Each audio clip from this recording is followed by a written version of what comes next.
देश में parallel stamp paper चलवा दिया। तेलगी के स्कैम का एक ऐसा समय आया था, वो स्टोरी कैसे मिली हो तो आज भी हम नहीं बता सकते आपको। पुलिस के एक सिस्टम के हिस्से को एक्सपोज किया था, तो नेचुरली आपको कोई सपोर्ट तो मिलने की उम्मीद ही थी। कोई तो ईमानदार रहा होगा, किसी के स्कैनर में नहीं आया वो, क्योंकि उसके घालमेल का स्तर इतना शातिर था कि मैंने आपको शुरू में भी कहा ना कि यही तो पता करना इम्पॉसिबल हो गया था एक समय में सिस्टम के लिए कि असली कौन सा है, नकली कौन सा है। कि पता नहीं कितनी संपत्तियां आज भी तेलगी के स्टैम्प पेपर पर दर्ज हो। Mumbai is known for its crime industry. Underworld ने तो जर्नलिस्ट मार दिए हैं मुंबई में, आपको तो पता ही है। तो मुंबई में तो आपको पता है कि वहाँ तो सब इंस्पेक्टर भी एनकाउंटर स्पेशलिस्ट हीरो बना घूमता है। ऐसा हिंदुस्तान में कहीं नहीं होता, खाली मुंबई में होता है कि वहाँ सब इंस्पेक्टर भी हीरो बना घूमता है। आप तो अबू सलीम के पीछे मुझे लगता है पुर्तगाल तक चले गए थे। कि अबू सलीम कितना चालाक आदमी, और ये पुर्तगाल में अरेस्ट क्यों हुआ? और इसका रिश्ता दाऊद से भी खराब हो चुका था, इसका रिश्ता छोटा राजन से भी खराब, तो दोनों उसके पीछे लगे थे। सराय मीर में उसके घर को देख के लड़के इन्फ्लुएंस हो जाते थे कि अरे हमें भी अबू सलीम जैसा बनना है। हाँ, अबू सलीम को सेफ हेवन चाहिए था जहां वो मारा नहीं जा सके। संजय दत्त तक AK-47 पहुंचाने का काम भी अबू सलीम ने ही किया था। हाँ। तो कभी संजय दत्त ने इसका जिक्र किया?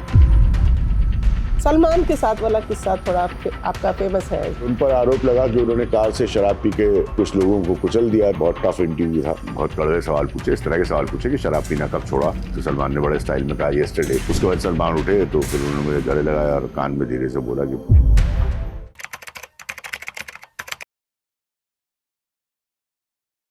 दोस्तों, हम सभी पत्रकारों को रोज टीवी पर देखते हैं, कभी ब्रेकिंग न्यूज लाते हुए, कभी सत्ताधारियों से सीधे सवाल करते हुए।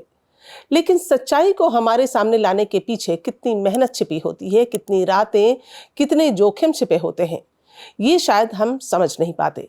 आज हमारे साथ एक ऐसे पत्रकार जो सिर्फ टीवी स्क्रीन का चेहरा नहीं, बल्कि सच्ची पत्रकारिता की आवाज भी रहे हैं। एक बाइलिंगुअल जर्नलिस्ट, तीखी नजर, तेज दिमाग और बेहद कम उम्र में एडिटर बनने का वो सफर। उन्होंने देश की कई सबसे बड़ी और सबसे संवेदनशील खबरों का खुलासा भी किया। तो चलिए आज मिलते हैं अभिज्ञान प्रकाश से। आपका स्वागत है अभिज्ञान हमारे कार्यक्रम में। Thank you. शुरू करते हैं। एक ऐसे पत्रकार जब हमारे स्टूडियो में हो, मतलब जिनका अगर बैकग्राउंड देखें तो मतलब क्या काम नहीं किया आपने। क्राइम, पॉलिटिक्स, गवर्नेंस, हर टॉपिक पर आपने खोल के बात की है। पर्दे दर पर्दे हमारे सामने न्यूज़ प्रेजेंट किया है, खबरें आपने निकाली हैं। लेकिन जाहिर सी बात है, इतने बड़े जो आपका पूरा सफ़र रहा है उसको हम अभी एक पॉडकास्ट में तो समेट नहीं सकते। तो कुछ एक टॉपिक जो बहुत इम्पोर्टेंट रहे आपके लाइफ के, उस पर चलते हैं। एक टॉपिक जो सबको फैसिनेट करता है, the biggest scam of India, Telgi. उस पर आपने रिपोर्टिंग की, उस पर आपने खबरें हमारे सामने प्रेजेंट किया। हम सब जानते हैं तेलगी की कहानी क्या थी, लेकिन आप उसमें कैसे इन्वॉल्व हुए, कैसे आपने इन्वेस्टिगेट किया, कैसे आपने हमारे सामने प्रेजेंट किया, क्या चैलेंजेस थे? मैं चाहूँगी पूरी कहानी आप बताएं। अरे बड़ी लंबी कहानी है, शॉर्ट में करके बताऊंगा। संजय सिंह हमारे रिपोर्टर थे। सबसे पहले तो आपको बता दूं कि उस समय जब NDTV चैनल लॉन्च हुआ था तो वो लॉन्च ही तेलगी की स्टोरी ब्रेक करके हुआ था। That is how. और बहुत दिन तक जो रिपोर्ट थी बड़े बड़े पुलिस अफसरों को इंडाइट करने वाली, वो मैं लिटरली अपने बैग में लेकर घूमता रहा था, क्योंकि हमारे पास कोई जगह ही नहीं थी उसको पब्लिश करने की, चैनल ही नहीं था। ओके। फिर क्या हुआ कि संजय सिंह हमारे मेरी टीम में जो हमारे रिपोर्टर थे, ये उनकी स्टोरी थी। बाद में संजय की स्टोरी पर OTT सीरीज वगैरह भी मिली। उस समय हम लोगों को प्रेसिडेंट्स मेडल मिला था तेलगी के लिए। तो तेलगी के प्रकरण में बहुत सारा पुलिस का दबाव। मुंबई पुलिस के बारे में तो मैंने कई दफ़े पहले भी कहा है कि क्राइम ब्रांच ही अंडरवर्ल्ड होता है, अंडरवर्ल्ड तो एक अलग दिखता है। तो पुलिस वाले बहुत नाराज थे मुंबई पुलिस के। तो दो घटनाएं मुझे बड़ी साफ तौर पर बताता हूँ आपको। RS शर्मा का इंटरव्यू करना था, सिटिंग पुलिस कमिश्नर। अब मुंबई पुलिस कमिश्नर कितना ताकतवर व्यक्ति होता है आप श्वेता अच्छे से जानते हैं। तो कोई टेररिस्ट वगैरह पकड़े गए थे और मैंने और मेरे दो अंग्रेजी चैनल के साथी थे श्रीनिवासन जैन, हमने तय किया कि हम जाएंगे उनका इंटरव्यू करने। पीआर वगैरह के उनके लोगों को बोल दिया, उन्होंने अग्री किया। तो इंटरव्यू के दौरान जब आर.एस. शर्मा साहब अपनी पुलिस की बातों को बता रहे थे कि कैसे उन्होंने टेररिस्ट पकड़े, उनको कोई हवा भी नहीं थी, उनको कोई दूर दूर तक अंदाजा भी नहीं था। उसी इंटरव्यू में बातचीत करते हुए, जैसे आप मेरे सामने कोई राज खोल दें, मैंने वो रिपोर्ट खोल के रख दी। ओह, और वो दंग हो गए। मैंने कहा ये है रिपोर्ट तेलगी वाली, और ये आपको आपके आला पुलिस अफसरों की रिपोर्ट है और ये आपको इंडाइट करती है। मतलब आपने अपॉइंटमेंट लिया किसी दूसरे केस के लिए एंड देन यू प्रेजेंटेड। हाँ, वो तो देते ही नहीं हमको अपॉइंटमेंट तेलगी पे बात करने के लिए। तो हमने अपॉइंटमेंट लिया किसी और मकसद से, और लाइव इंटरव्यू के दौरान वो रिपोर्ट खोल दी। दैट वाज लाइव जी। तब तो वो फंस गए होंगे। इंटरव्यू तो रिकॉर्डेड था बट बातचीत लाइव हो रही थी, तो वो बिल्कुल ही फंस गए। मतलब उनके समझ में ही नहीं आया कि वो कैसे रिएक्ट करें। और ऑन द कैमरा, हाँ, मतलब उनके चेहरे का रंग बिल्कुल बदल गया। तो मैंने डिटेल्स पढ़ के सुनाने शुरू किए कि आपके बारे में ये कहा गया है, ये कहा गया है, ये कहा गया है, ये कहा गया है। सभी को पता है अंततः वो जेल गए उस केस में। ऑफ कोर्स, तो सब मैंने पढ़ के सुनाया। तो हाँ, तो पूरे पुलिस हेडक्वार्टर में हंगामा खड़ा हो गया कि मतलब कमिश्नर ऑफ पुलिस को आपने ऐसे कर दिया। और उसके बाद फिर जब मैंने ये कर दिया और ये पूरा मसला खुल गया, तो फिर श्रीनिवासन जैन ने भी इंटरव्यू किया, उन्होंने भी वो सवाल पूछे उससे। लेकिन तब तक तो पूरे पुलिस हेडक्वार्टर में आप सोच सकते हैं, मतलब ऐसा हंगामा खड़ा हो गया था, तो लग रहा था हम ही अरेस्ट हो जाएंगे सवाल पूछने के लिए। तो ये घटना मुझे याद है। उसके बाद एक निजी घटना भी हुई। उस जमाने में मेरे बड़े अच्छे दोस्त होते थे, तलत अजीज गजल सिंगर हैं, और उनकी पत्नी वीना। तो उनके घर पे कोई डिनर था, और मुंबई सेंट्रल जो चैनल का नंबर 1 शो था जो मैं करता था मुंबई से, तो वो लेट ख़त्म होता था, 10 बजे का शो था। तो ख़त्म होने के बाद वर्ली में हमारा ऑफिस था, और मैं जुहू गया तलत के घर डिनर पे। तो वहां पर आर.एस. शर्मा साहब भी मौजूद थे। After that first interview, after the interview Telgi story break हो चुकी थी, पूरा हंगामा हो गया था, और बाकी अखबारों ने भी उसको पिकअप करना शुरू कर दिया था, और बहुत बड़ी तेलगी स्टोरी बन गई थी। मतलब आप सोचिए, एक आदमी ने एक राज्य में नहीं बल्कि देश में पैरेलल स्टैम्प पेपर चलवा दिया। बिल्कुल बिल्कुल, यस। मतलब एक ऐसा तेलगी के स्कैम का एक ऐसा समय आया था। वो स्टोरी कैसे मिली वो तो आज भी हम नहीं बता सकते आपको, लेकिन बड़ी शेडी जगहों से मिली मुंबई के, और पुलिस वालों ने ही मदद की हमें स्टोरी हासिल होने में। लेकिन उसने एक ऐसा स्टैम्प पेपर का घोटाला क्रिएट कर दिया था कि ये पता करना मुश्किल था कि असली कौन सा है और नकली कौन सा है। पुलिस उसमें मिली थी ना, पुलिस उसमें मिली थी, इसलिए तो पुलिस की ही लोगों को ही तो हमने इंडाइट कराया था, तो पुलिस तो उसमें मिली हुई थी, इसमें तो कोई दो राय नहीं है। तो तलत अजीज के घर पे भी उन्होंने डिनर के समय बड़ा नाराजगी जाहिर की कि आप तो ये डिनर जो था, वो तो जनरल सा डिनर था, मतलब उन्होंने कोई किसी मकसद से नहीं, आप दोनों को बुलाया गया था? नहीं, ऐसा कुछ नहीं, ऐसा नहीं था। उन्होंने ये आरोप लगाया, वो नाराज हुए कि आर.एस. शर्मा साहब कि आपने विज्ञान प्रकाश को बुलाया है मुझे फॉलो करने के लिए। तो डिनर तो नॉर्मल डिनर था, तलत अजीज को भी कुछ नहीं पता था कि इसके पीछे का बैकग्राउंड क्या है। तो ये दो ऐसी भयानक घटनाएं हुई थी, और इतना टेंस था वो पूरा पीरियड, क्योंकि स्टोरी एक बार चल गई तो उसके बाद तो आप उसको रिवर्स कर नहीं सकते। और चलने के बाद चूंकि इतनी बड़ी स्टोरी थी कि वो सिर्फ आपके मीडिया में तो रुकेगी नहीं, फिर टाइम्स ऑफ इंडिया है, या बाकी लोग हैं, या बाकी न्यूज़ चैनल्स हैं। जी में एक बहुत अच्छा जर्नलिस्ट था मंदार फंड से, और बस सबने फॉलो अप करना शुरू कर दिया उसको, और उसके it became a national news. हाँ, इट बिकेम नेशनल न्यूज़। को टिडबिट्स उसके हर जगह थोड़े आने शुरू हो गए। पुलिस के ऊपर बहुत दबाव आ गया। मुझे भी याद है प्रदीप सावंत जो है, जो ये सारे इनकाउंटर स्पेशलिस्ट के बॉस थे, दया नायक, प्रदीप शर्मा, इन लोगों के, वो मुझे मिलने आए थे। बाद में वो भी जेल गए। सबसे टेप्ड कॉन्वर्सेशंस बाहर आने शुरू हो गए। तो पुलिस का इतना बड़ा पुलिस का इन्वॉल्वमेंट किसी एक इस डिग्री के स्कैमस्टर के साथ पहली बार बाहर आया, वो भी मुंबई पुलिस जैसी हाई प्रोफाइल पुलिस। मतलब मुंबई में तो आपको पता है कि वहाँ तो सब इंस्पेक्टर भी एनकाउंटर स्पेशलिस्ट हीरो बना घूमता है। ऐसा हिंदुस्तान में कहीं नहीं होता, खाली मुंबई में होता है कि वहाँ सब इंस्पेक्टर भी हीरो बना घूमता है। तो ये दो घटनाएं तेलगी से जुड़ी मैं कभी नहीं भूलूंगा, और वो लेकिन जब पूरा आप ये पीरियड कहते प्रेशर का। लेकिन जब आप ये कहते हैं कि पुलिस हेडक्वार्टर्स में हंगामा सा हो गया और आपको एक बार को लगा कि जैसे आप ही अरेस्ट हो जाएंगे, सो पत्रकार मैं रही हूँ लेकिन आप बहुत सीनियर रहे हैं, और मैं जानना चाहती हूँ उस समय एक पत्रकार के मन में क्या चल रहा होता है, कोई डर भय किसी तरह का, क्योंकि जब Mumbai is known for its crime industry, तो किस तरह का डर नहीं, डर भय तो आपको मारना पड़ता है अपने मन के भीतर, और हमने भी यही करना पड़ा, मुझे खास तौर पर, क्योंकि ये मेरी हिंदी टीम की स्टोरी थी, एनडीटीवी इंडिया की स्टोरी थी, क्योंकि ये तो बिल्कुल ही तय था फ्रॉम डे वन की रिएक्शन तो होगा, और कोई छोटा मोटा रिएक्शन नहीं होगा।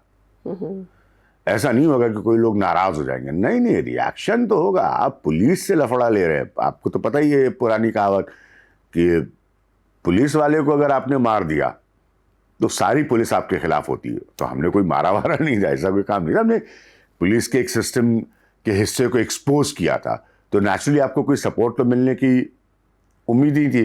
पॉलिटिकल क्लास भी, जो वैसे आपका बहुत अच्छा दोस्त था इन द सेंस कि आप उनकी जान पहचान थी आपसे और उठना बैठना, वो भी अलर्ट हो जाता है। लेकिन इसमें बहुत सारे पॉलिटिशियंस के नाम भी सामने आए, जैसे विलासराव देशमुख ने एक बार को ये रिकमेंड किया था शरद पवार जी से कि इनको लाइसेंस दिया जाए, हालांकि वो डायरेक्ट शायद नहीं जानते थे जो उन्होंने बाद में कहा, लेकिन ये एक पूरा नेक्सस था जिसको मैं चाहूंगी आप इलैबोरेट करें कि आप पॉलिटिशियन भी उस नेक्सस का हिस्सा थे या सिर्फ पुलिस और क्रिमिनल्स? हाँ, देखिए उस समय एक चीज तो क्लियर थी कि तेलगी ने धीरे धीरे जो हर अपराधी स्तर पर करता है, एक किस्म की पॉलिटिकल पकड़ तो अपनी बनाई थी। उसको पता था कि अगर इस स्केल पे मुझे ऑपरेट करना है तो कुछ ना कुछ पॉलिटिशियन तो उसकी जेब में होने ही चाहिए, उसके बगैर तो वो नहीं ऑपरेट कर सकता था। तो उसने, बट उसका मेन नेक्सस जो था, ऑपरेशनली मेन नेक्सस, वो पुलिस के साथ था। और उसको पता था कि अगर पुलिस मुझे रेड करके नहीं गिरफ्तार करती, अगर पुलिस के पास कोई शिकायत जाती है और पुलिस ढुलमुल रवैया अपनाती है, तो उसके बचने के चांसेस ज्यादा थे। क्योंकि उसके जो फर्जी स्टैम्प पेपर थे, अब उसको मैं पॉडकास्ट में बहुत छोटे से एक्सप्लेन करूंगा, वो सर्कुलेट कहां कर रहे थे? वो सर्कुलेट कर रहे थे लोकल कोर्ट्स में, तहसीलों में। अब आप सुनिए, अब वहां पर मान लीजिए श्वेता रंजन ने एक स्टैम्प पेपर खरीदा, किसी वजह से उनको शक हुआ, तो श्वेता क्या करेंगी? पुलिस में जाएंगी, एफआईआर करेंगी। उसने वो लेवल मैनिपुलेट किया हुआ था। और एक बार को एक कहानी ये भी आती है तेलगी की कि एक बार वो रेड डालकर कुछ पेपर सीज भी किए गए, and there were many stamp papers that were seized, लेकिन जब उनकी चेकिंग कराई गई तो दे वर ओरिजिनल। मतलब कितना स्मार्ट रहा होगा वो बंदा कि उसने मशीन जो है वो उठाई और फिर ऐसे पेपर निकाले कि पता ही नहीं लगा सकते। बिल्कुल, you are absolutely right, you hit the nail. और यही तो हमारा सबसे बड़ा चैलेंज था स्टोरी को ब्रेक करने में, क्योंकि उसके घालमेल का स्तर इतना शातिर था कि मैंने आपको शुरू में कहा ना कि यही तो पता करना इम्पॉसिबल हो गया था एक समय में सिस्टम के लिए कि असली कौन सा है, नकली कौन सा है। वरना अगर ये जैसे फेक करेंसी के साथ होता है ना, आप नंबरिंग देते हैं, उसमें लाइनिंग होती है नोट में, स्कैनर्स आप यूज करते हैं, फिर आपको पता चल जाता है ये फेक करेंसी है। वो तो उसने इस लेवल पे ले आया था कि यही पता करना मुश्किल था कि कौन सा स्टैम्प पेपर असली है, कौन सा स्टैम्प पेपर नकली है। और उसी में उसने पुलिस को यूज कर लिया, क्योंकि उसको प्रोटेक्शन मिली लोकलाइज लेवल पे, और फिर वहां से वो गेम खेलता गया। सामना हुआ तेलगी से कभी? नहीं, मेरा सामना नहीं हुआ, ऑलमोस्ट होते होते रह गया। लेकिन उस समय ये मुंबई के डांस बार में होना था, मुझे इतना बता सकता हूँ, इतना मैं आपको बता सकता हूँ। लेकिन उसको ये हल्का सा अंदाजा लग गया था कि ये कुछ पीछे पड़े हमारे। तो उसके लिए बहुत बड़ा हमारा क्या खबरी नेटवर्क था, हम तो जर्नलिस्ट हैं, जर्नलिस्ट के अपने सोर्सेज होते हैं, हम रिवील नहीं कर सकते, लेकिन उसका तो बहुत बड़ा नेटवर्क था, वो तो उसी नेटवर्क पे ऑपरेट कर रहा था। तो आई थिंक लास्ट मिनट पे वो डिच आउट कर गया, उसको अंदाजा लग गया कि इसमें गड़बड़ हो सकती है, ये मिलना ठीक नहीं है। लेकिन जब तेलगी जैसा शख्स एक टोपाज बार में जाता है, उसकी गर्लफ्रेंड थी मुस्कान, पैसे उड़ाता है, और 90 लाख के करीब उसने एक रात में स्पेंड किया एक लड़की शनाब पैसे उड़ाना, और जिस किस्म की उसके किस्से कहानियां वहां थे और सब पुलिस को पता था, सब पुलिस को पता था। तो कोई तो ईमानदार रहा होगा, किसी के स्कैनर में नहीं आया वो। नहीं, असल में मेन चीज क्या थी कि कोई व्यक्ति आके वहां पैसे उड़ा रहा है तो वो चलिए पुलिस को पता चल गया, पुलिस के स्कैनर में। मैंने कई एनकाउंटर्स वालों से भी बात की थी, पुलिस वालों से, तो वो नजर में आता है। अब उसको आप नैब कैसे करेंगे, वो कहां से पैसे ला रहा है, या तो ये सोर्स आपको पता चले, ट्रांजैक्शन का सोर्स पता चले, कोई ना कोई इसका रूट एस्टैब्लिश होना चाहिए ना। तो उस समय तक जब वो अपने कमाए हुए पैसों की अय्याशी कर रहा था तो कोई रूट एस्टैब्लिश नहीं ना था कि अय्याशी के पैसे आ कहां से रहे। तो पुलिस का भी एक पॉइंट सही था कि वो कार्रवाई करती तो क्या करती, कोई आके डांस बार में पैसे उड़ा रहा है तो आप उसको ट्रैक करोगे, उस पर शक करोगे, उसको उसके बाद फिर आप कोई एविडेंस या कोई सबूत इकट्ठा करोगे, कोई केस बनाओगे, तब आप उसको ट्रैक कर सकते हो ना। किसी को ये पता ही नहीं था कि इसके पीछे केस तो ये चल रहा है कि ये नकली स्टैम्प पेपर बनाता है। ये बात तो बहुत बाद में जाकर खुली ना कि एक आदमी आकर इस तरह से पैसे लौटाता है। क्यों? क्योंकि वो नकली स्टैम्प पेपर बनाने का धंधा करता है।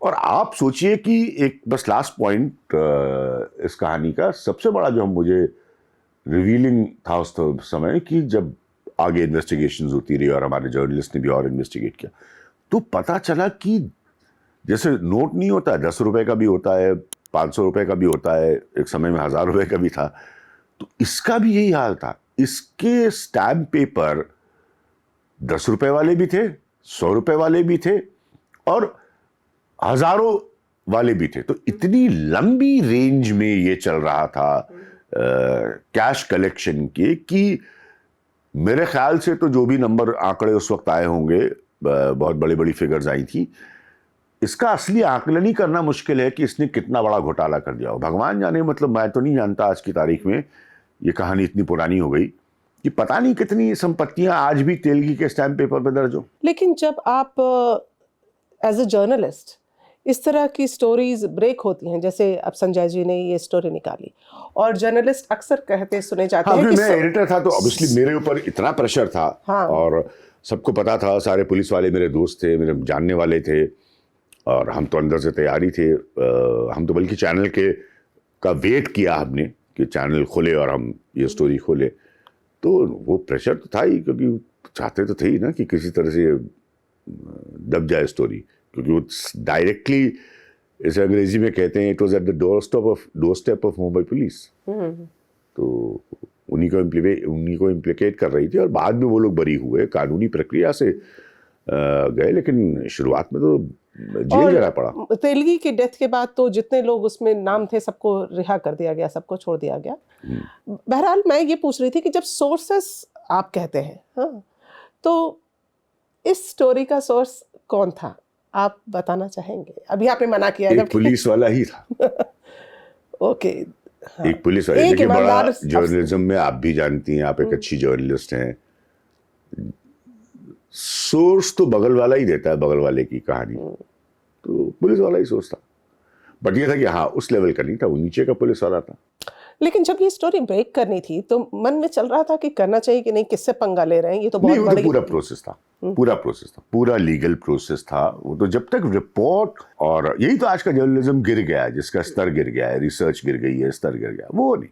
वो तो प्रॉपर लीगली हमने उसको वेरिफिकेशन के बाद, चेक करवाने के बाद, रिपोर्ट डॉक्यूमेंटेड होने के बाद, उसके बाद हमने ब्रेक किया। हवा में नहीं आप किसी पुलिस या किसी भी व्यक्ति के ऊपर ऐसे आरोप लगा सकते हैं। लेकिन जब आप इस तरह की स्टोरी ब्रेक करते हैं जिसमें आप किसी पर आरोप लगा रहे हैं, वो भी मुंबई पुलिस जैसे पूरे महकमे पर, तो किस तरह के प्रिकॉशंस लेने होते हैं? जैसे आपने कहा लीगल प्रोसेस था, तो वैसे एज अ जर्नलिस्ट कितने प्रिकॉशन लेके चलने चाहिए? मेनली लीगल प्रिकॉशन ही होता है, बाकी अपने शरीर और फिजिकलिटी का तो आप कोई प्रिकॉशन नहीं ले सकते। अंडरवर्ल्ड ने तो जर्नलिस्ट मार दिए मुंबई में, आपको तो पता ही है।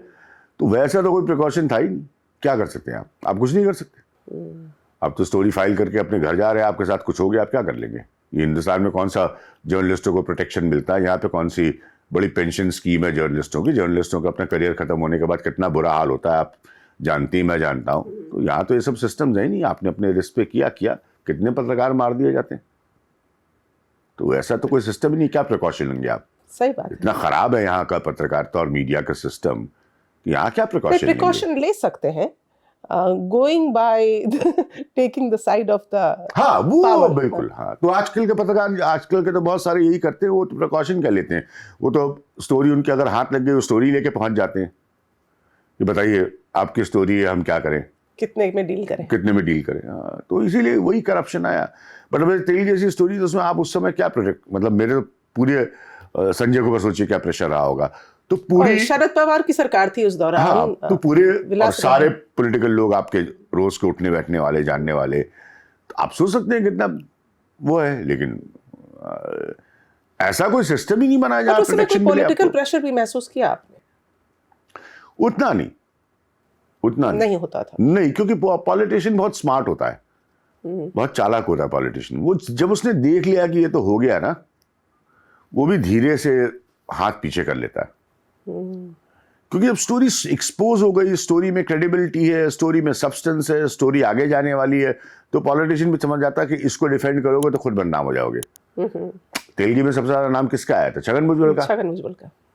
तो वो भी जानता है कि अब ये स्टोरी वो स्टेज पे नहीं है कि आपने रुकवा दी, दबवा दी, नहीं नहीं, तो ये तो वो फिर डिस्टेंस कर लेता है। अब जब मुंबई जैसे शहर में आप काम करते हैं तो अंडरवर्ल्ड से भी आपने, उसकी भी कई स्टोरीज आपने की।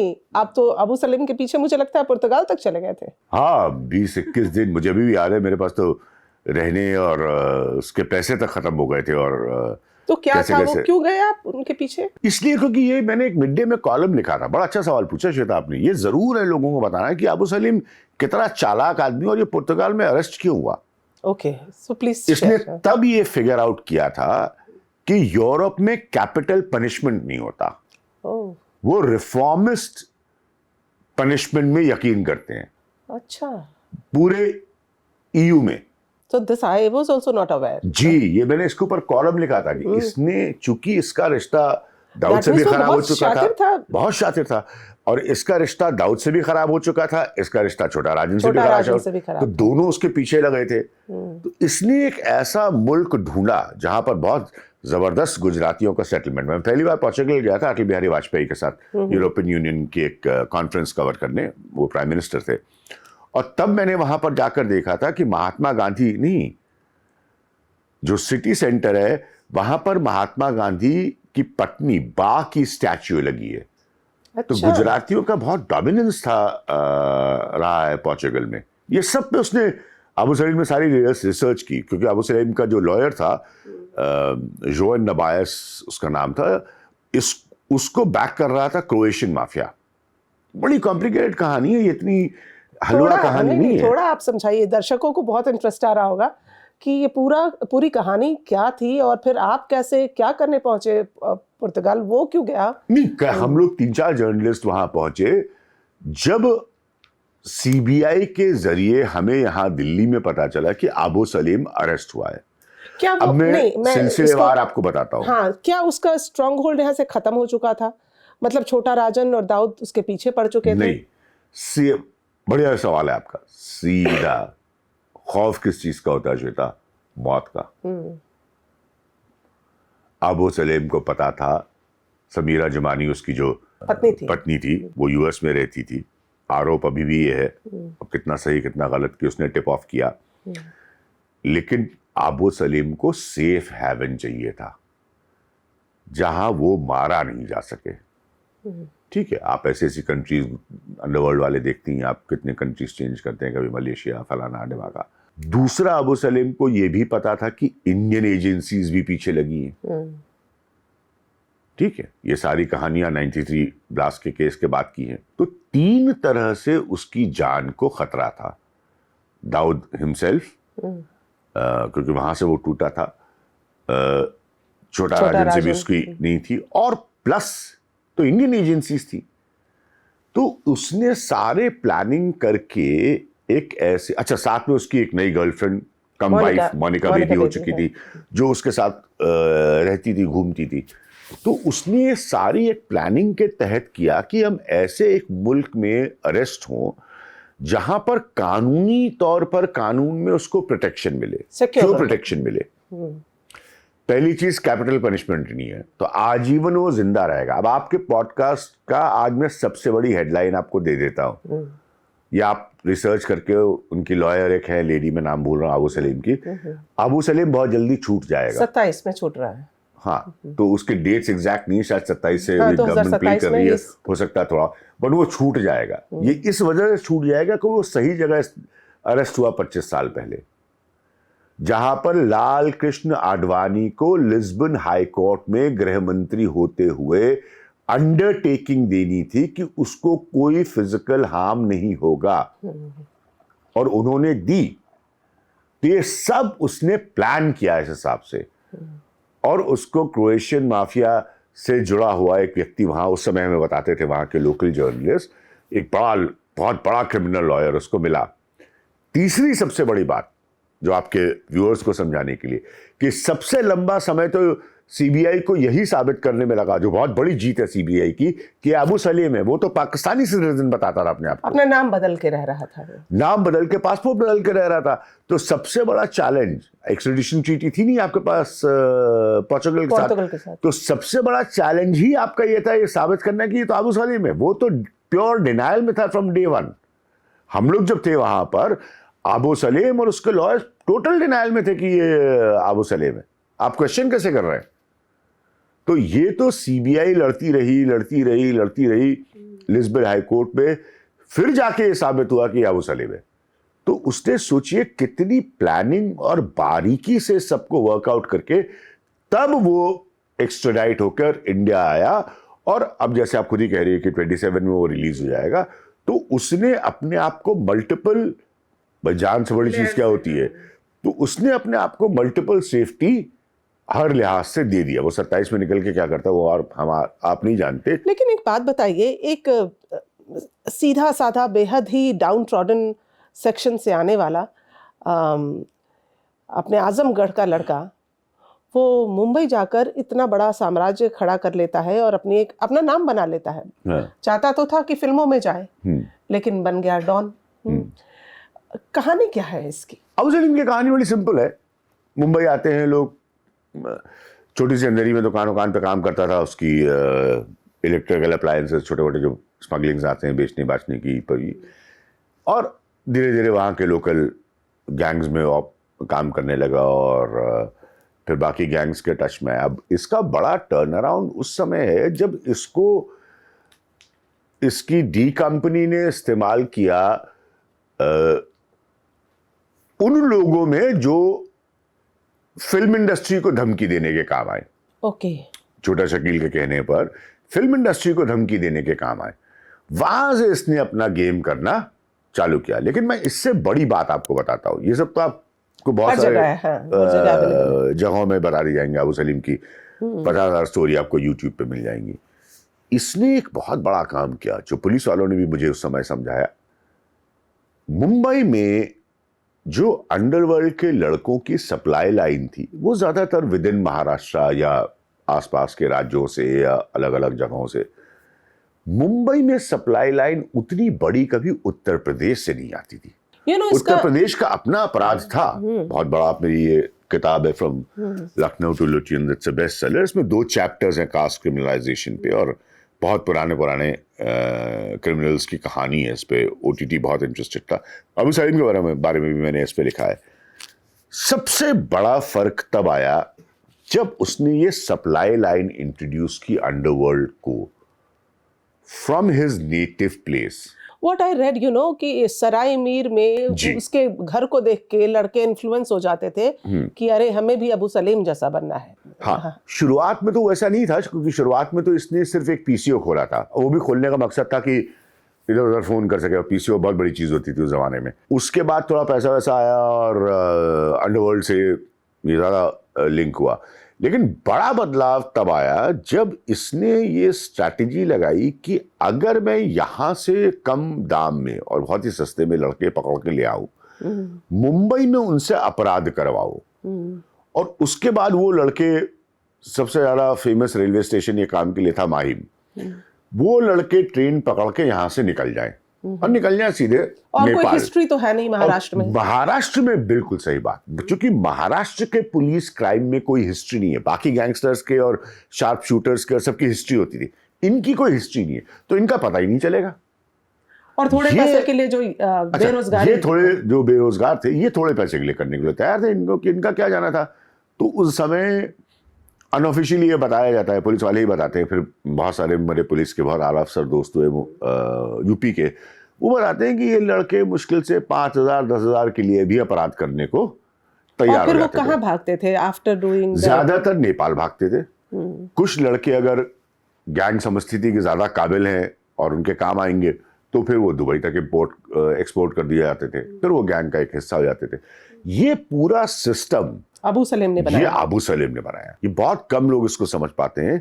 और उससे पहले का आप पीरियड देखिए तो आपको ज्यादातर जो रिक्रूटमेंट्स अंडरवर्ल्ड में मिलेंगे वो आपको कर्नाटका से मिल जाएंगे और महाराष्ट्र से तो खैर नेचुरली बहुत ज्यादा मिलेंगे। तो ये जो यूपी का लिंक है ये इसने आजमगढ़, ये सराय मीर से इसने बैठाया।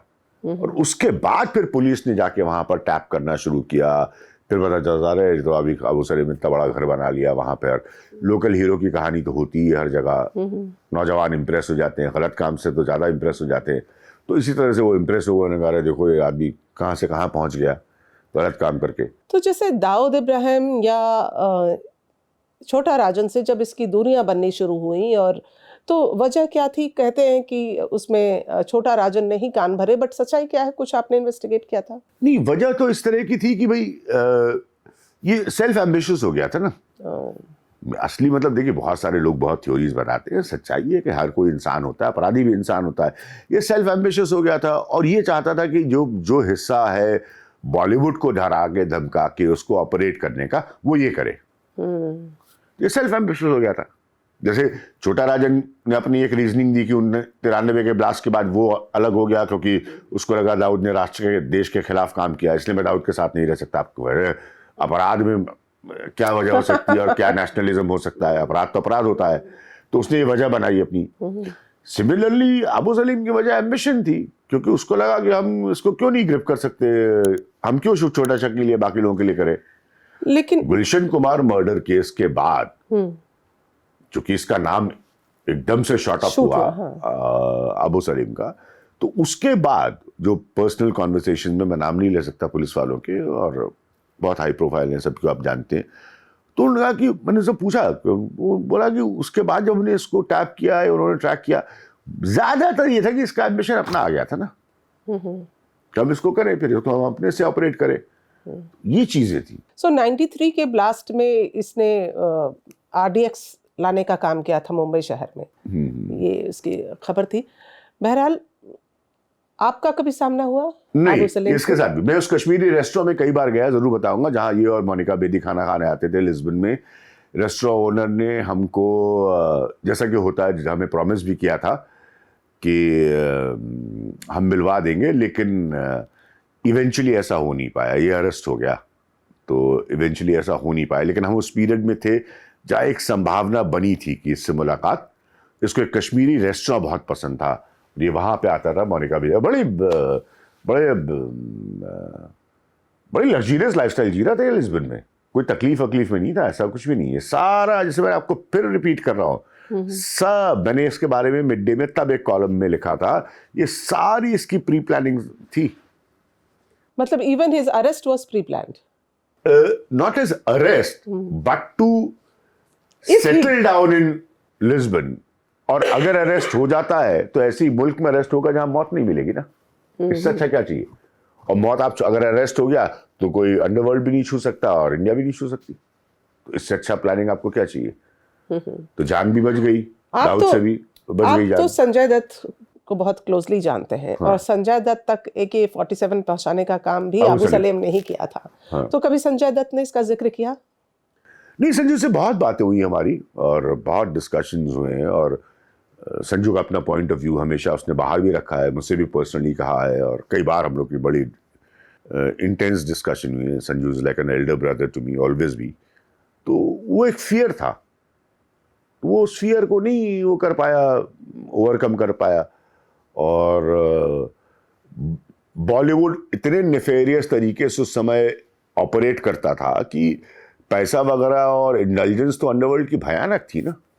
तो ऐसा तो था नहीं कि कोई अनजान लोग थे ये लोग, ये तो पूरे ही घुसे हुए थे फिल्म इंडस्ट्री में, फिल्में फाइनेंस करना, डिस्ट्रीब्यूट करना, तो सब करते थे। क्योंकि अबू सलेम ने ये कहा है कि संजय दत्त उनसे गले मिले और उसके बाद अबू सलेम 2 बार और गले मिले क्योंकि ही जस्ट कुडंट बिलीव कि संजय दत्त सामने खड़ा है और मतलब इतना। हाँ, ये तो फैक्ट है, ये फैक्ट है, ये संजय नहीं हो रहा है, क्योंकि उसको इतना ज्यादा फैसिनेशन था फिल्म स्टार्स का और फिल्मियों का।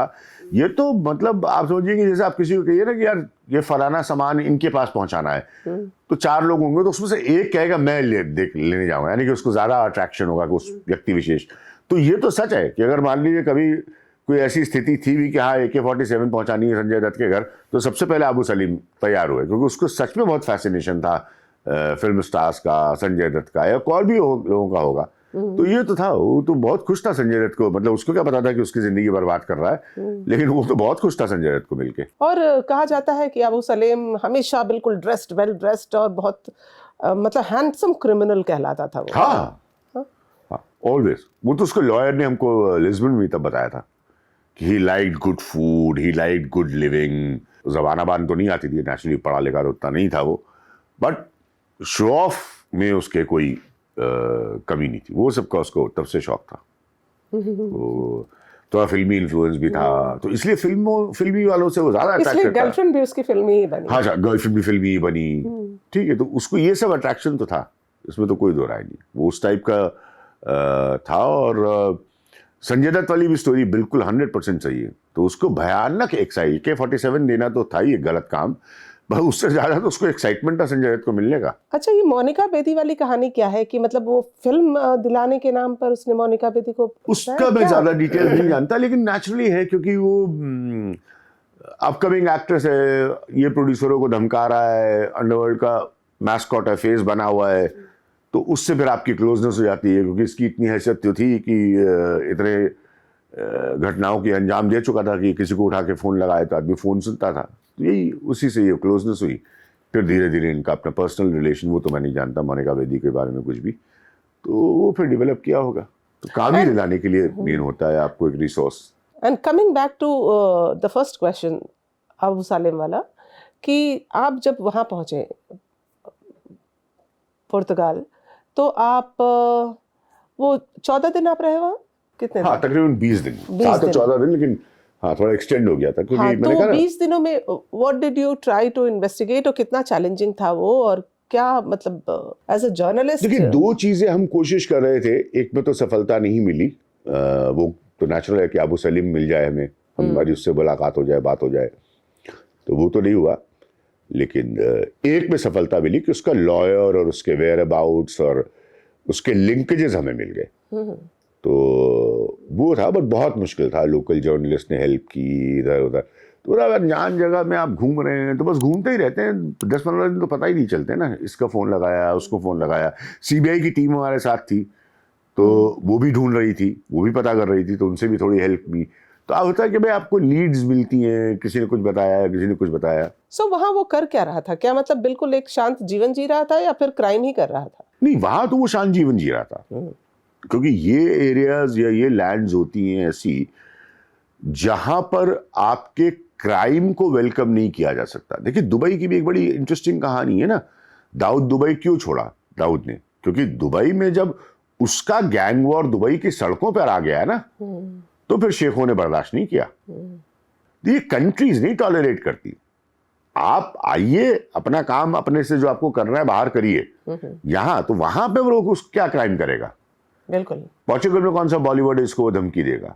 वो तो बाहर से बैठ के आप यहाँ पे धमकी दे रहे हैं, तो वहां पर कुछ नहीं था, वहां बड़े मजे से जी रहा था। अब जैसे आपकी इस किताब में आपने आजमगढ़ से कहा कि एक सप्लाई लाइन अबू सलेम ने बिल्ड किया, बट यूपी के ऊपर आपकी इस किताब में कई चैप्टर्स भी हैं, जिसमें आपने ददुआ के बारे में लिखा है, निर्भय गुर्जर के बारे में लिखा है। इन सब के साथ आपका मतलब डायरेक्ट मिलना जुलना कभी हुआ या किस आधार? ददुआ के साथ हुआ एक बार लखनऊ में, और एक लखनऊ में दारुल शफा है, विधायक निवास उसको कहते हैं, तो वहां पर हुआ, तो कई लोगों से मुलाकात भी हुई। मुझे इसलिए क्यूरियोसिटी थी क्योंकि कास्ट के 2 पहलू हैं भाई। एक कास्ट ऑपरेशन को लोगों ने राजनीतिक तरीके से बाहर निकाला, एक कास्ट ऑपरेशन को लोगों ने अपराध के तरीके से बाहर निकाला। तो नहीं, इसलिए नहीं, ये कैरेक्टर्स बहुत इंटरेस्टिंग है। हाँ, जैसे हम जब कहते हैं कि नहीं, जो दबे कुचले लोग होते हैं वो आवाज उठाते हैं तो क्राइम का रास्ता अख्तियार कर लेते हैं, लेकिन जब हम यूपी का इतिहास उठा के देखते हैं तो कई फॉरवर्ड क्लास बाहुबली सॉर्ट हाँ। भी जो है अपराधी हमारे सामने आए, और कैसे ये स्वरूप बदला, फिर कैसे ये अतीक अहमद और मुख्तार अंसारी तक ट्रैवल किया, थोड़ा आप इस पर इलाबोरेट कर सकें। अच्छा पॉइंट है। देखिए, तीन चीजें बड़ी इंपॉर्टेंट है। पहला, ये मैं स्टेप बाय स्टेप चलता हूं। जो सवर्ण थे, अपर कास्ट थे, वो तो पहले से ही ताकतवर थे, ठीक है। उन पर रिएक्ट किया नीची जाति वाले लोगों ने हथियार उठा के, ठीक है। तो इसमें बहुत लंबी लिस्ट है, निर्भय सिंह गुर्जर ददुआ से लेकर फूलन देवी तक की। उसके बाद राउंड 2 हुआ। राउंड 2 क्या हुआ कि जब ये उनके हिसाब से नीचे की जाति वालों ने हथियार उठा लिए, तो फिर अपर कास्ट ने हथियार उठाए। फिर पंडित और ठाकुर माफिया बने, जिसमें हरिशंकर तिवारी, उसके बाद में ब्रजेश सिंह, और तो ये लोग माफिया बने कि भाई अगर ये हथियार उठाएंगे तो हम भी हथियार उठाएंगे, हम तो चुप नहीं बैठेंगे। तो ये बैटल फिर वहां से होता गया। अब इन सब के बीच में राजनीति आ गई, क्योंकि इन लोगों ने अपने अपने इलाकों में इतना असर बना लिया था, इतना प्रभाव बना लिया था कि ये वोट को इम्पैक्ट करने लगे। तो जिसको चुनाव लड़ना है उसके पास भी चॉइस नहीं बची, उसने भी कहा अब क्या करें, इनके पास जाए। अगर इस तरह से अपराधीकरण हुआ। हाँ, अगर गोरखपुर में आपको ब्राह्मणों का वोट चाहिए तो आप किसके पास जाएंगे उस समय? आप हरिशंकर तिवारी को जाएंगे। अब हरिशंकर तिवारी सोचिए, वो गांधी टोपी पहनते थे, मैंने इसमें लिखा है, और कल्याण सिंह के सरकार में साइंस एंड टेक्नोलॉजी मंत्री थे। मतलब क्या क्या तमाशे हुए हैं यूपी में, ठीक है। वो गांधी टोपी पहनते थे, मैं तो खैर बहुत अच्छे से उनके परिवार को जानता हूं और मिला हूं।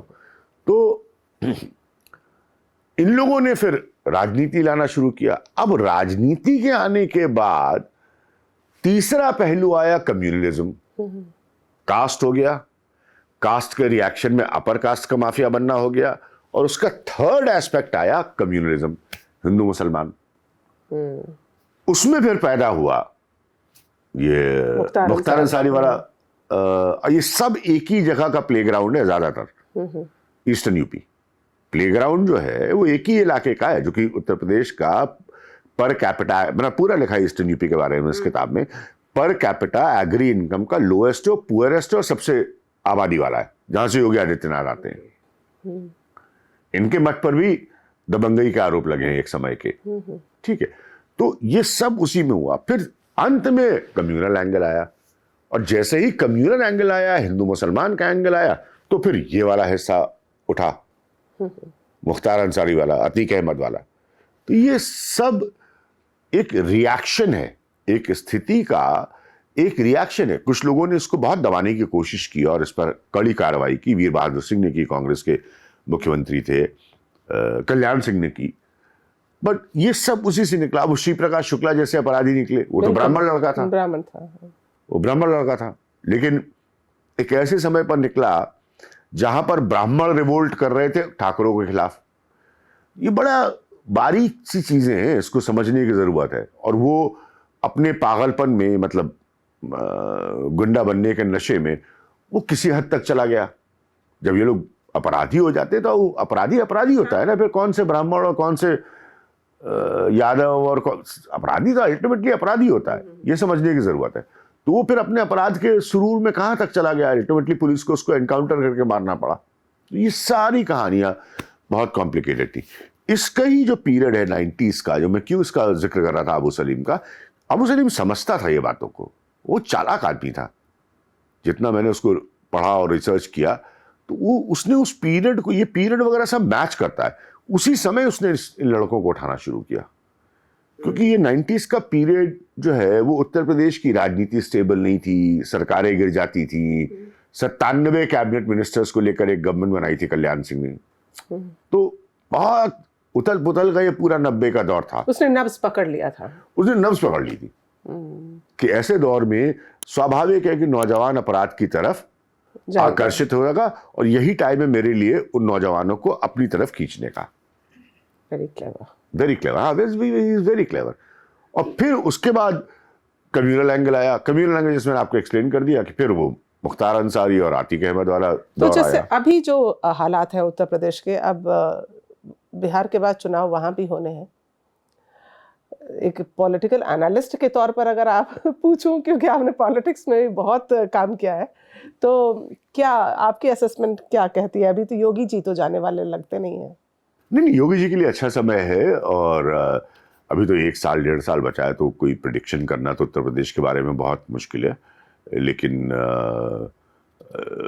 मैं इसकी तुलना इस बात से करूंगा कि 2014 में भी मैंने बीजेपी की बड़ी जीत प्रिडिक्ट की थी उत्तर प्रदेश में, 17 में भी की थी, 19 में भी की थी, और 17 में चूंकि ये क्लियर नहीं था कि बीजेपी का नेता कौन बनेगा, चीफ मिनिस्टर कौन बनेगा, तो वहां से लेकर अभी तक का समय देखिए तो योगी जी एक बहुत बड़े चेहरे के तौर पर उभर कर आए।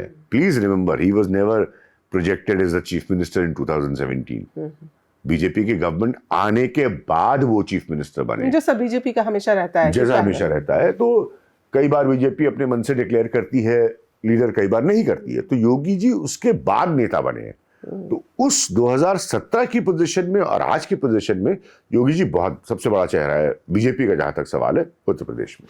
एक जो और पहलू है आपकी इस जर्नलिस्टिक करियर का, वो कि पाकिस्तान की यात्राएं आपने बहुत की हैं। हाँ, और चूंकि अभी इमरान खान पर लेकर रोजाना हम खबरें भी देख रहे हैं, और आप मिले भी हैं इमरान खान से पर्सनली। पहले तो ये बताइए कि जब आप पर्सनली मिले तो आपको कैसा लगा, किस तरह की शख्सियत है? पाकिस्तान जाकर कैसा लगा, वहाँ के हालात कैसे लगे, वहाँ पत्रकारों की स्थिति कैसी लगी? मतलब मैं चाहूंगी इस पर आप बताएं। पाकिस्तान बड़ी यूनिक सी जगह है। 2 चीजें ज़्यादा वक्त ना लेते हुए क्लियर कर दूं। आवाम वहाँ के बिल्कुल अलग हैं, वो बहुत प्यार करते हैं हिंदुस्तानियों से, बहुत प्यार देते हैं आपको। मुझे मौका नहीं लगा पाकिस्तान जाने का। मेहमान नवाजी तो मतलब आपको दुनिया में कहीं नहीं मिल सकती। तो एक वो पाकिस्तान है, और एक वो पाकिस्तान इसको फौज और ISI चलाती है, जिसमें दिन भर जहर घोला जाता है हिंदुस्तान के खिलाफ। जमहूरियत का जहाँ तक सवाल है, डेमोक्रेसी का जहाँ तक सवाल है, पॉलिटिक्स का जहाँ तक सवाल है, ये पाकिस्तान में मेरे हिसाब से एक दिखावा है। असली ताकत हमेशा से फौज और ISI के पास थी, है और रहेगी। और इस बात पर मेरी इमरान खान के मैंने बहुत शोज किए हैं, उनके इंटरव्यूज किए हैं, तो बहुत बहस भी हुई है मेरी इमरान खान से। ऐसे पीरियड में भी बहस हुई जब इमरान का कोई क्लियर नहीं था कि वो सियासत में आएंगे। प्राइम मिनिस्टर बनना तो दूर की बात कि वो सियासत में आएंगे। ये दोनों पहलू बहुत अलग हैं पाकिस्तान के बारे में, और इसीलिए पाकिस्तान की आर्थिक तबाही का कारण ही यही है। और तीसरी चीज है कि अजीब सा देश है, वहां पर या तो बहुत अमीर लोग हैं, टॉप क्लास है, या एकदम लोएस्ट क्लास है। मिडिल क्लास नाम की कोई चीज ही नहीं है, क्योंकि वो कभी इतना जनरेशन कर ही नहीं पाए एम्प्लॉयमेंट का, काम का। तो अजीब सी जगह है। लोग वहां के हिंदुस्तान के प्रति बहुत मोहब्बत रखते हैं। तो एज ए पत्रकार जब आप वहां जाते हैं तो कितना कॉपरेशन मिलता है? क्या आप पर नजर रखी जाती है या क्या होता है? नजर वजर सब रखी जाती है, लेकिन अदरवाइज बहुत कॉपरेशन मिलता है। बहुत आराम से लोग मिलते हैं, आपको अपने घर इनवाइट करते हैं, आपसे गप्पे मारते हैं, आपकी फिल्मों की चर्चा करते हैं। शेर व शायरी में बहुत टैलेंटेड लोग हैं वहाँ के। मैं एक म्यूजिशियन हूँ और म्यूजिक के, इंडियन क्लासिकल म्यूजिक के बैकग्राउंड से हूँ, तो बहुत ही काबिल लोग हैं पाकिस्तान में। ये तो एक नई खबर है। क्या आपने ये बहुत कम लोग जानते हैं इसके बारे में, लेकिन अब धीरे धीरे ज़्यादा लोगों को पता चलने लगा है। मैंने तबला सीखा 18 साल अपनी ज़िंदगी का, लखनऊ और बनारस का से। बनारस का मैं रहने वाला हूँ, और मैं बेसिकली म्यूजिशियन बनना चाहता था, मेरी ज़िंदगी का सपना था, लेकिन तकदीर और एडवर्टाइजिंग में मैंने काम करना सबसे पहले शुरू किया था। हमारी इंडस्ट्री को लॉस हो जाता अगर आप कुछ और बन जाते। पाकिस्तान को आप उस लिहाज से देखो तो बेहद काबिल उनके। गाते भी हैं? नहीं, गाते तो नहीं हूँ, गाता नहीं, लेकिन पाकिस्तान को आप देखें तो उस लिहाज से उनके बहुत काबिल लोग हैं, बहुत ही टैलेंटेड, क्रिएटिव है। लेकिन वही दिक्कत है कि उस मसले में आप फंस जाते हैं। अब जैसे इमरान की भी आप बात करें तो मिलने जुलने में ऑक्सफोर्ड के पढ़े लिखे हैं, बहुत समय उन्होंने इंग्लैंड में गुजारा है काउंटी क्रिकेट खेलते हुए। हिंदुस्तान में उनके बहुत अच्छे दोस्त हैं, वो क्रिकेट फील्ड में उनके बहुत अच्छे दोस्त हैं, फिल्म इंडस्ट्री में उनके बहुत अच्छे दोस्त हैं। तो आप उनसे बात करिए तो बहुत नॉर्मल है। लेकिन दिक्कत ये आती है, अब जैसे इमरान खान का एक इंटरव्यू अभी मैंने हाल में देखा, ये बहुत इंपॉर्टेंट बताना, चूंकि मैं उनको जानता हूँ इसलिए बताना ज़रूरी है। ये उन्होंने ऑस्ट्रेलियन ब्रॉडकास्टिंग नेटवर्क को दिया था बहुत पहले जब वो पॉलिटिक्स में आने के बारे में कहते थे कि कभी पॉलिटिक्स में नहीं आऊंगा। लेकिन इंटरेस्टिंग चीज उस इंटरव्यू से मैंने ये सुनी और देखी कि इमरान खान उस इंटरव्यू में भी जिहादियों को जस्टिफाई कर रहे थे, बल्कि जस्टिफाई करते हुए ये कह रहे थे, यूट्यूब पर वो उपलब्ध है, आप जरूर देखिएगा, तो ये कहते हुए कह रहे थे कि जिहादी वही है जैसे कि रेनेसांस में फ्रीडम फाइटर्स थे फ्रांस में। जबकि बिल्कुल सही बात है, उनकी कोई तुलना नहीं हो सकती। तो कहीं पर इमरान खान की फिर सोच ये रही होगी, तभी उन्होंने एक तरह से इन्हीं लोगों के साथ हाथ भी मिलाया, और आज जो तकलीफ में है वो उन्हीं लोगों की वजह से। तो ये बड़ा कॉम्प्लिकेटेड नेचर रहा है पाकिस्तानी पॉलिटिक्स का। नवाज शरीफ को मैं कितनी बार मिला, मुशर्रफ को मैं मिला, तो कहीं पर ऐसा लगता है कि ये सब लोग अंततः जाकर झुकते उन्हीं फोर्सेस के आगे। लेकिन जब हम देखते हैं कि एक इतनी बड़ी शख्सियत, मतलब इमरान खान होना अपने आप में बहुत बड़ी बात है, क्रिकेट जगत में, फिर राजनीति में, चाहे आप सेना का सहारा लेके आए हो या चाहे जैसे भी आप प्राइम मिनिस्टर, एंड देन अभी हालात ऐसे हैं कि पता नहीं कि वो जिंदा है कि मर गए हैं। सोचिए कि अभी खबर है कि वो मानसिक तौर पर अस्थिर हो चुके हैं, ऐसी खबरें, ऐसा भी कल परसों की खबर है। तो ऐसा मतलब लगता है जैसे पूरा एक जिंदगी जो आपने जिया एक शख्सियत बन के, अब आपके ऐसे दिन आ जाते हैं, तो कहीं मिसकैलकुलेशन हो जाता है। हाँ, मेरे ख्याल में इमरान खान के लिए तो मैं यही कहूँगा कि अगर उनका सियासत में आना का अंत ये होना था तो फिर वो तो मिसकैलकुलेशन ही है, क्योंकि अब क्या होगा कि वहाँ पर हमेशा पॉलिटिशियंस के ऊपर भ्रष्टाचार के आरोप लगाए जाते हैं। दूसरी चीज़, किसी भी लीडर को, पाकिस्तान का सिस्टम ऐसा है, फौज और ISI जो लोग चलाते हैं या जो भी पीछे की ताकतें हैं, किसी ने आज तक अपना टर्म पूरा ही नहीं किया, मौत के घाट उतार दिए जाते हैं, फांसी हो जाती है, असैसिनेशन हो जाते हैं, बेनज़ीर के वालिद। तो ऐसा मुल्क है। तो फिर इमरान खान एक तरह से अगर आप सोचिए तो वो ठीक है, पाकिस्तान के लिए आए और सियासत उन्होंने की, बट शायद उनको नहीं पता होगा कि इसका अंत जो है वो, तो ये मतलब टिपिकल आसिफ मुनीर वर्सेस इमरान खान है। अभी तो बिल्कुल ही आसिफ मुनीर वर्सेस इमरान खान है, बिल्कुल ही क्लियर है, क्योंकि पॉपुलर सपोर्ट है इमरान खान के पास। लेकिन मैंने जैसे कहा ना कि वहां पे सबसे पहले जो वो चार्जेस लगाते हैं, किसी की भी स्टोरी उठा के आप देख लीजिए, मुशर्रफ, मतलब हाल की मैं बात कर रहा हूँ, मुशर्रफ, नवाज शरीफ, वो चार्ज लगाते हैं करप्शन का, वही इमरान के ऊपर है, कितने केसेस इमरान के ऊपर हैं। तो क्या होता है कि करप्शन के चार्ज से वो पब्लिक परसेप्शन आपका कमजोर करते हैं। अब इमरान ने नया पाकिस्तान बनाने की बात करी थी, ईमानदारी की बात करी थी, अब वो सारे चार्ज लगाए चले जा रहे हैं, केसेस चलते चले जा रहे हैं, सब करप्शन के इमरान के ऊपर। जबकि इमरान के कितने मैंने इंटरव्यूज किए, इंडियन जर्नलिस्ट ने तो बहुत उसके इंटरव्यूज किए हैं, तो सब में इमरान पाकिस्तान को बदलने की बात करते थे, सब में इमरान नया पाकिस्तान बनाने की बात करते थे, प्रोग्रेसिव जुडिशरी के इंडिपेंडेंट होने की बात करते थे, इलेक्शन कमीशन के वहां पे इंडिपेंडेंट होने की बात करते थे, ये सब बातें इमरान लगातार करते थे।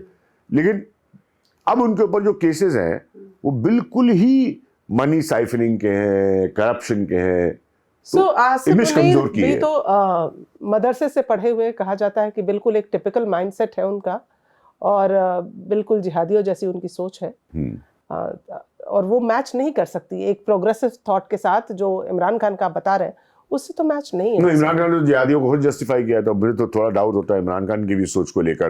लेकिन आसिफ मुनीर के तो आप सही कह रहे हैं, उनका बैकग्राउंड ही यही है। वहाँ पर फौज को जो चलाने वाले लोग बैठे हैं, ज़्यादातर लोगों का बैकग्राउंड यही है। और दूसरी चीज़ मैंने एक और देखी कि पाकिस्तान में किसी पॉलिटिशियन का रिटर्न होना बहुत मुश्किल होता है। इंडिया में जैसा संभव है, आप हार जाते हैं फिर वापस आते हैं, पाकिस्तान में बहुत मुश्किल है। और पता नहीं ये क्या मिस्ट्री है, मुझे तो नहीं पता, मैं कोई पाकिस्तान चलाता नहीं हूँ, लेकिन जो ताकतें हैं वो मार देती हैं आपको। बेनज़ीर का रिटर्न नहीं हो पाया, तो ऐसी बहुत सारी घटनाएं, एक घटना में क्यों जाए, तो किसी का रिटर्न होना बहुत मुश्किल होता है, और अंत भी बड़ा अजीब होता है। वो हाँ, सबका तो ऐसे ही, सबका तो मतलब कायदे आजम से लेकर मुशर्रफ तक मतलब किसी का अंत ऐसा नहीं है जो बहुत एक्सेप्टेबल हो। अभी जो लेटेस्ट न्यूज़ हमारा चल रहा है, इंडिया में पुतिन आए, व्लादिमीर पुतिन, और उसके बाद अब वो वापसी कर गए, और आपका भी मिलना हुआ 2001 में, शायद आप पहली बार उनसे मिले थे, और उस समय बिल्कुल वो एक नया चेहरा थे रशिया में। और अब जब देख रहे हैं आपकी दोबारा पुतिन ने मतलब इंडिया के साथ पीएम मोदी साथ मुलाकात हुई है, तो क्या यादें ताज़ा हुई हैं आपकी? देखिए, आज के परिवेश में बोलना ज़्यादा ज़रूरी, क्योंकि अब पुतिन बहुत इंपॉर्टेंट वर्ल्ड लीडर है और यूक्रेन की घटना के बाद तो बहुत बड़ा रोल है पुतिन का जियोपॉलिटिक्स में।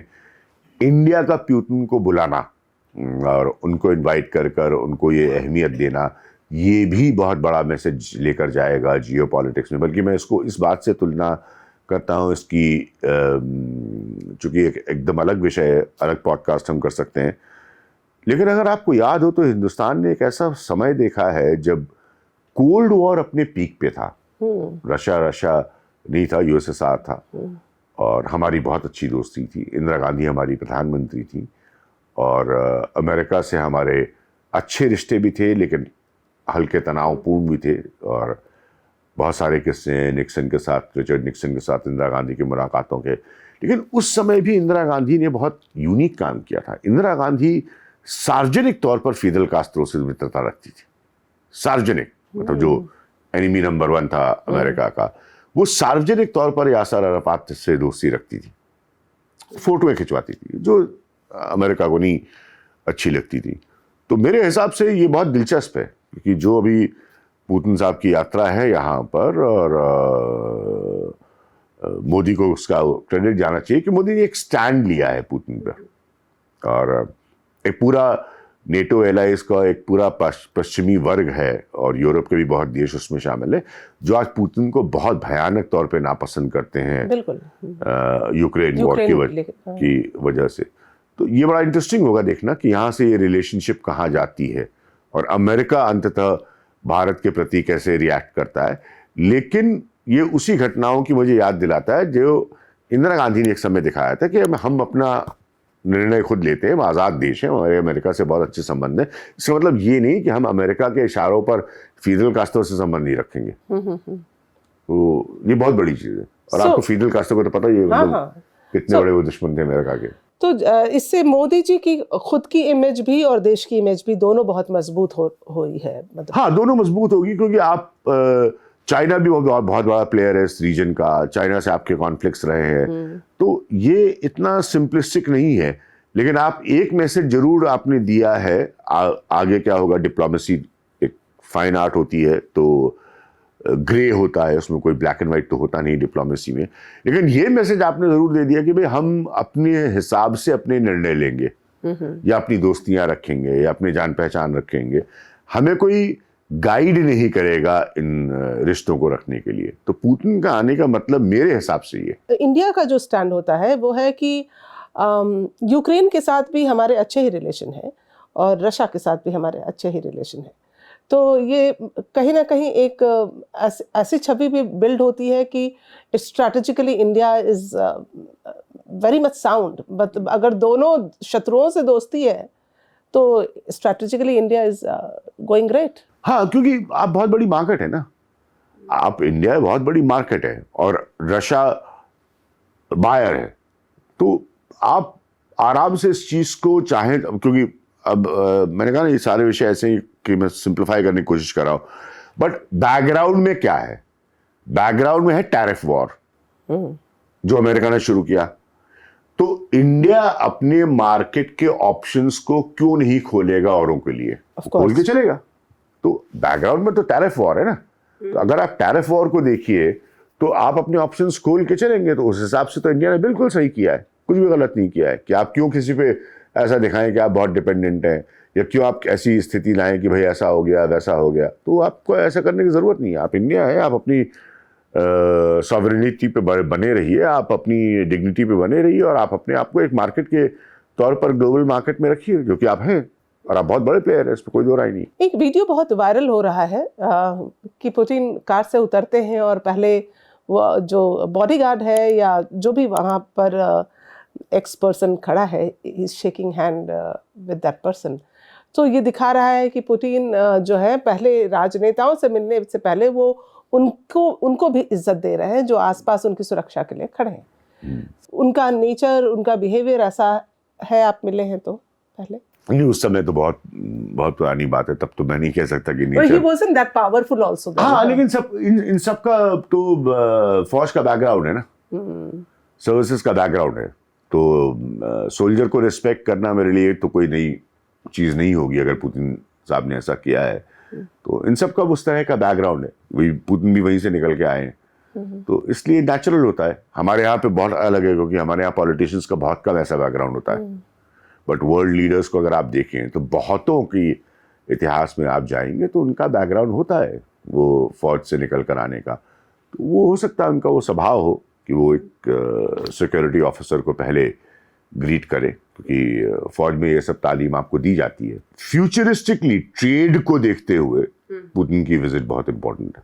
तेल खास तौर नेचुरल, जो मैंने कहा ट्रेड, तो ट्रेड में बहुत बड़ा एलिमेंट आता है ऑयल का, उसके बाद डिफेंस का, उसके बाद पावर का।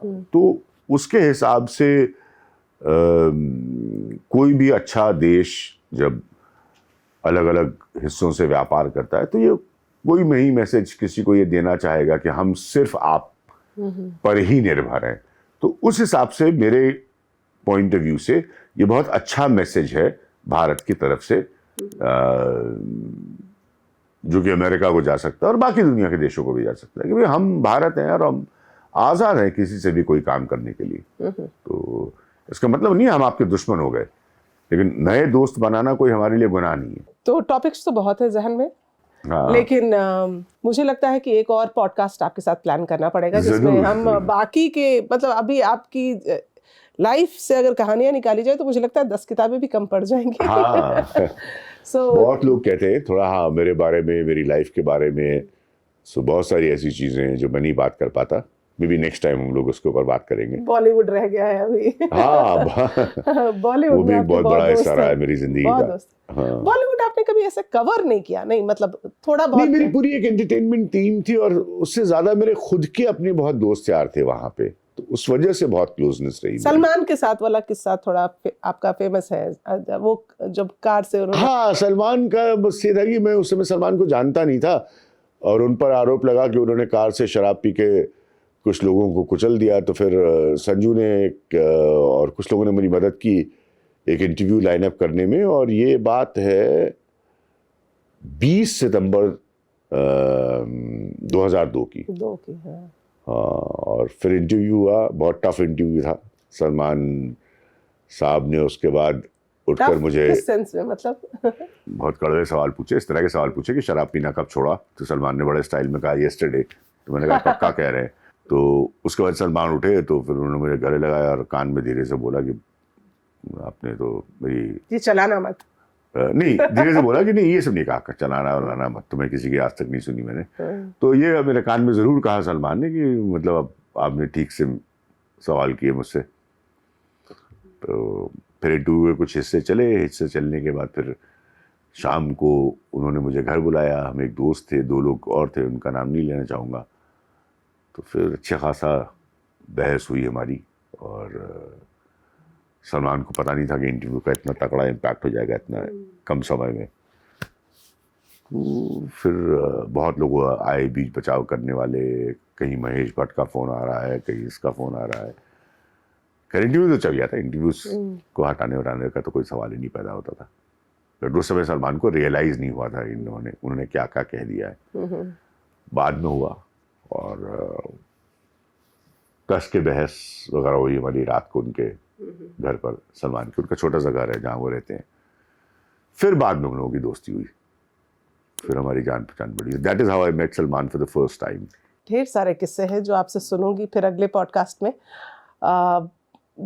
एक लंबी लिस्ट थी मेरे पास, लेकिन मुझे लगता है let's keep it short this time, और अगले एपिसोड बिल्कुल बहुत सारी बातें हुई, शॉर्ट क्या बहुत सारी बातें हुई। अगली बार के लिए हम लोग जरूर मेरा दिल तो नहीं मान रहा कि आपको जाने दूं, लेकिन thank you so much. Thank you Shweta, God bless you.